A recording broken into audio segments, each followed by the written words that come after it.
Well, I was diagnosed when I was 10 or 11, and it was a complete fluke. My mom took me to my pediatrician for like respiratory infection or whatever, and we're standing at the counter getting ready to leave. And obviously, my back's turned towards the doctor, and he just kind of went, You need to come back. Something's not quite right. You're not standing straight.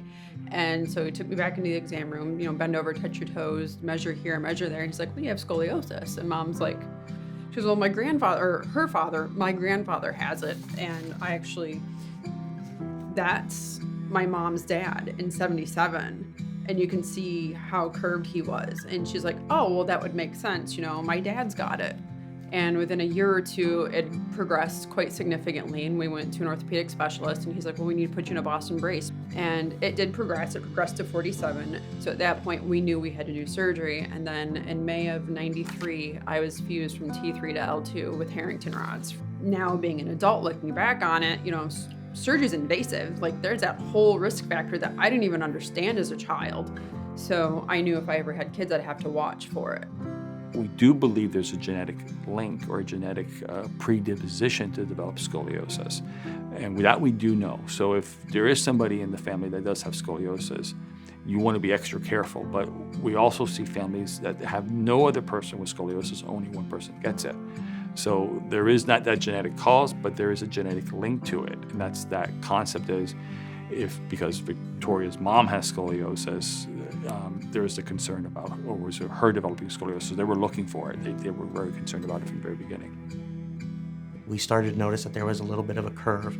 So we watched it for a year, and then one day we were fixing her hair or something, and we took her to the room and had her bend over, touch her toes, and we noticed the signs of the right-sided hump and the curvature. So we took her, got her x-rays, and noticed that the shoulder dip and all that stuff, and had the doctor do the x-rays and get back to us. And we were lucky enough at the time, what we thought was a blessing, to get back into Shriners, because my wife was in Shriners. And going through Shriners, their option was put her in a brace and we'll watch her. I started doing my own research, started getting on blogs and stuff like that. And a young lady says if I was interested in some, kept an open mind, would I look into alternate treatment? And so that's when I did the research and found clear spine. And it was just breath of fresh air. That's what we decided. I mean, here we are 20 years later, right? Victoria's mom gets a Boston brace, curve progresses, has a fusion in her spine. And even after fusion, we're seeing that her curve is still progressing, unfortunately. To go through all that and your curve still worsens. And they're recommending the exact same thing. I would be motivated as a parent to try to find something different, because why would I put my daughter through what I already went through, and now she's in pain and having problems as a result of this? You would be very motivated in trying to find something. Surgery's invasive. Like, there's that whole risk factor that I didn't even understand as a child. Now, I'm having residual problems from it 30 years later, and I want to prevent that with my daughter as much as I can. When we saw Dr. Tony's webpage and some of the testimonials and some of the before and after pictures, and then when we stopped in for an evaluation, and he's like, Your daughter's got so much potential to get reduced because she's so young, that sealed the deal. I'm like, if you can reduce her to the point where she doesn't need surgery and she doesn't have to wear a brace her entire life, let's do it. So with Victoria, even though she's young, we take it just as seriously, because we know the big wave is coming when she typically hits puberty, when she goes through her rapid growth spurt. So we're just starting with her care right now, and we know we have a long way to go, but we want to get in front of it as fast as we can.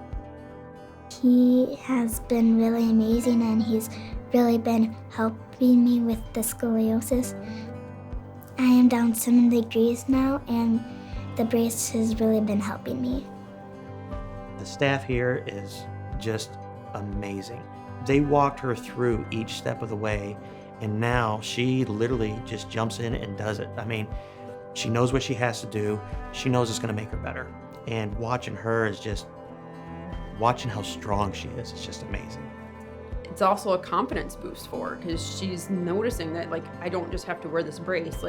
I'm getting stronger, I'm building muscles, I'm going to be able to be better later in life.